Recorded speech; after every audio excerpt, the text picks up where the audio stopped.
விருச்சிக ராசியில் இருக்கக்கூடியவங்க எந்த ஒரு விஷயத்தையுமே பக்கவாக ப்ராப்பராக பிளான் பண்ணி தான் செய்யணும். ஒருத்தரை நம்பியோ அல்லது பார்த்துக்கலாம் அப்படின்னு சொல்லிட்டோ எந்தலையும் இறங்கவே கூடாது.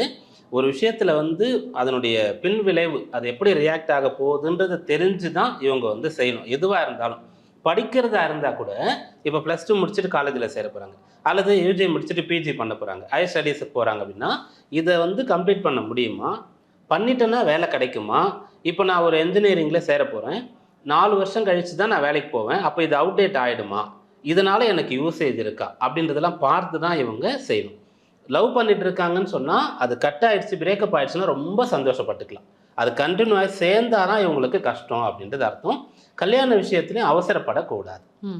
விருச்சிகத்தில் இருக்கக்கூடியவங்க பேரண்ட்ஸ் கூட பசங்களுக்கு கல்யாணம் பார்க்குறாங்கன்னா அவசரப்பட்டு ஒரு ப்ரொஃபைல் நல்ல ஸ்டேட்டஸ்ன்றதுக்காகவோ நல்ல வேலையில் பையன் இருக்கான் அப்படின்னு ஏதோ ஒரு விஷயத்தை பார்த்துட்டு அது ரொம்ப பெருசாக இருக்குது, இதெல்லாம் நம்ம கிடைச்சதே பெரிய விஷயம், டக்குன்னு ஓகே சொல்லிடக்கூடாது. அவசர முடிவுகள் எடுக்கக்கூடாது. குறைந்த விலை, நிறைந்த தரம், தங்கள் தேவைகள் அனைத்தும் ஒரே இடத்தில். ஜெயச்சந்திரன்.